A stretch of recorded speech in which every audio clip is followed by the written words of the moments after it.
Hello and welcome to the Wet Jesse channel. I'm Kevin and I'm here to talk about a topic that's really important. It's the idea of whether or not a person needs to train to failure to make gains and grow and all those things. I'm going to keep it simple. You don't have to. You don't have to train to failure to make gains. What you do have to do is you got to make sure that you're progressing on the core key lifts every year. So your deadlift has to go up, your squat has to go up, your presses, your rows, all those things have to go up every year. If you're not making progress on your deadlifts and your squats, all those things every year, something's wrong, and going to failure is not going to help you. What failure will do is burn you out, cook your joints, cook your metabolic makeup, everything. It just won't work for you. I grew up with one of my heroes was Tom Platz. Everybody knows he trained hard. I mean, he was a maniac essentially, and did he win the Mr. Olympia? No. Was that because of his training? Possibly. I mean, he tore virtually every muscle on his body a few times, but you don't have to train to failure. All you're going to do is mess yourself up. You're going to have aches, pains. You're going to be inflamed, and when I say inflamed, I mean inflamed over your entire body. You'll have a feeling of being inflamed. So, do you need to train failure? No, you don't have to. You can if you want. Sure, you can do whatever the hell you want, but you don't have to train failure now to make good gains. I don't even recommend it, to be honest. You can maybe train to failure on small muscle groups like forearms and calves or something. But I guarantee if you go to failure on your legs once a week or whatever, that you're going to pay for that, pay dearly. It's going to cost you. At some point, you'll start to feel sluggish. You'll start to feel slow. You'll just have aches and pains. You won't feel right. And the problem then is that you can live with those types of feelings long enough so that you don't know any better. So guys who finally stop training for a while or get sick or something, they go, wow, hey, I feel pretty good now, even though I haven't trained in 3 weeks or something. Yeah, that's because you finally recuperated. You finally recuperated from probably years of very serious overtraining that you got used to. So finally getting sick and getting thrown out of the gym gave you a chance to recuperate for once in your life. So anyone who wants to go back to training to failure after that experience is certainly, well, good luck. I don't train to failure anymore. I used to. I remember when I was 16 and 17, literally crawling out of the gym, essentially crawling out.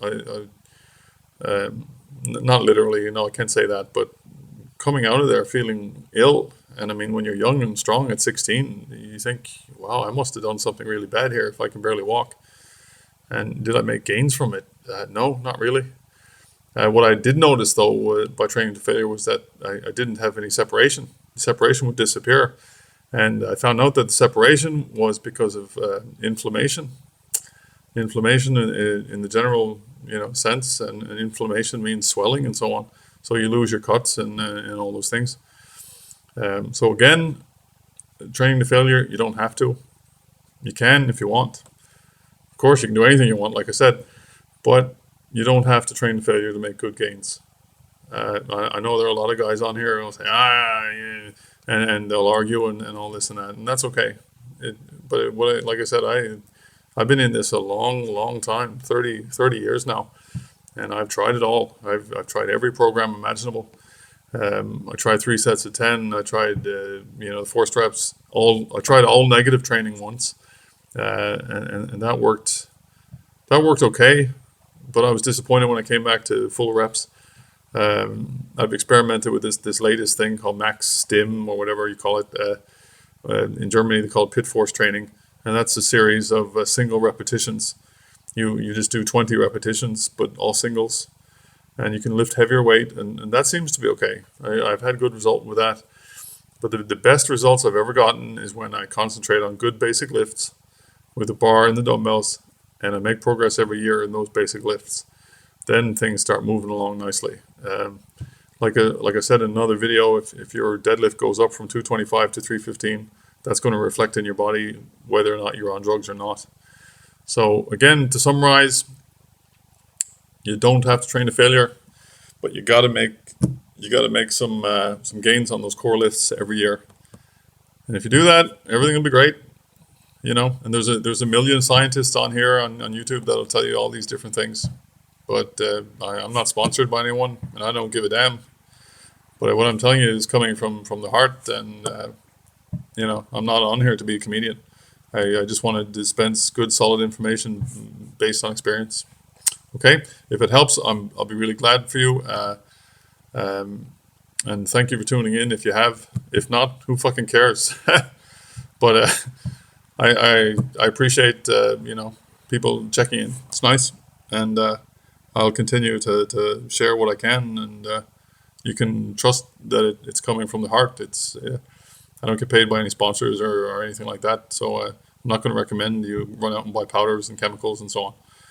But that's where I stand, and the way things have been around here lately with the massive piles of videos that I see, it seems like it's hard to get good solid advice based on experience. Good solid advice, yeah. That's what a lot of people don't seem to be willing to share. Every now and then they do, but it's getting rare, more and more rare all the time. So you won't see on my channel. You won't see you won't hear crazy music videos and this and that and little cartoons and stuff like that. I don't give a shit about that. A lot of people need good solid advice, and they need it fast and direct.